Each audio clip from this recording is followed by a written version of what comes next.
Meloni la semaine prochaine à Alger, de gros dossiers au menu.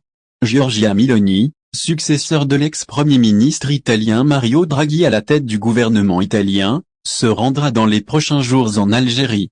C'est ce qu'a rapporté l'agence officielle italienne Nova. Cette visite programmée depuis quelques semaines est considérée par Rome comme une étape importante dans la concrétisation de son plan baptisé Plan Mattei pour l'Afrique, en hommage au fondateur du groupe italien Eni qui a des rapports très particuliers avec l'Algérie.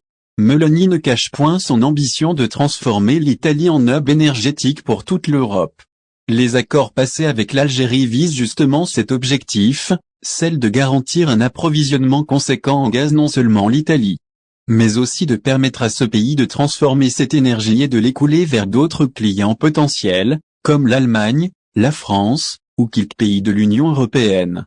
Des projets ont été lancés dans cette perspective, comme la mise en place d'une gigantesque plateforme de stockage et de transformation, ainsi que la construction de nouveaux gazoducs sur d'autres tracés. Depuis le déclenchement de la guerre en Ukraine et ses conséquences sur le marché mondial du gaz, Rome cherche à s'affranchir de sa dépendance en gaz russe. En plus de sa diversification de ses fournisseurs, l'Italie a noué de relations privilégiées avec l'Algérie, ponctuées par des visites des présidents des deux pays, ainsi que la venue de l'ancien chef du gouvernement Draghi à Alger. Cependant, dans le plan de Meloni, l'Algérie occupe une place prépondérante. Elle a recadré sa politique étrangère et surtout sa coopération économique avec le continent africain, en prenant en considération des spécificités de chaque partenaire et en s'imprégnant de la doctrine de Mattei. Et l'Italie adoptera une attitude non prédatrice, mais coopérative à l'égard du marché africain, de manière à imiter l'approche de M. Mattei, avait-elle assuré récemment. L'Algérie comme partenaire énergétique fiable, Meloni veut aller plus loin en mettant sur la table des discussions le vieux projet du gazoduc Galsi. En effet, l'Algérie s'apprête à doubler ses exportations de gaz pour atteindre un volume annuel de 100 milliards mètres cubes, et la réalisation de ce projet permettra à l'Italie d'accéder à des approvisionnements supplémentaires en gaz naturel afin de garantir sa sécurité énergétique.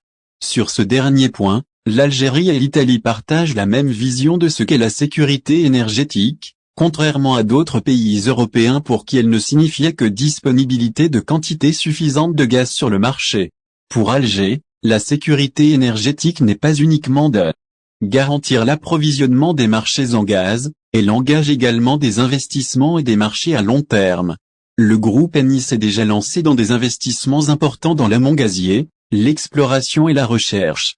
Pour certains observateurs, cette visite de Meloni ne sera pas dominée par des dossiers du gaz, mais devrait également être l'occasion de procéder à des échanges de vues sur des projets en suspens, notamment dans des secteurs liés à l'industrie automobile, la pêche, la culture, l'agriculture et l'industrie manufacturière.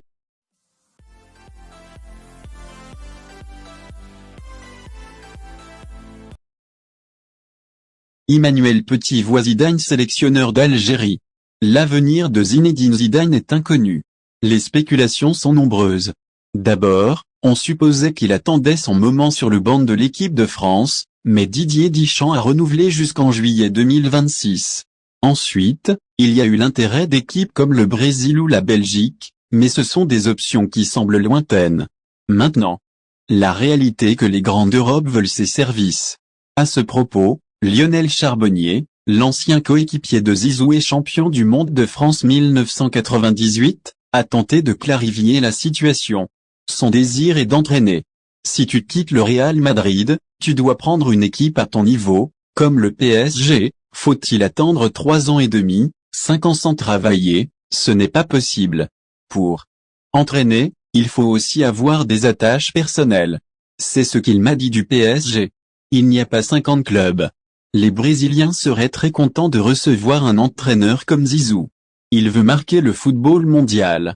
Les Brésiliens eux-mêmes pensent qu'il est plus brésilien que français. Je ne le vois pas en Angleterre parce qu'il ne parle pas anglais, a déclaré l'ancien gardien en dialogue avec Rotan. Mais celui qui a ouvert le jeu et créé la surprise est Emmanuel Petit. Zinedine Zidane doit revenir sur le marché. Il n'y a pas beaucoup de clubs qui peuvent l'attirer sur le plan sportif. En équipe nationale aussi. La Belgique pourrait l'intéresser. Pourquoi pas un pays maghrébin comme l'Algérie?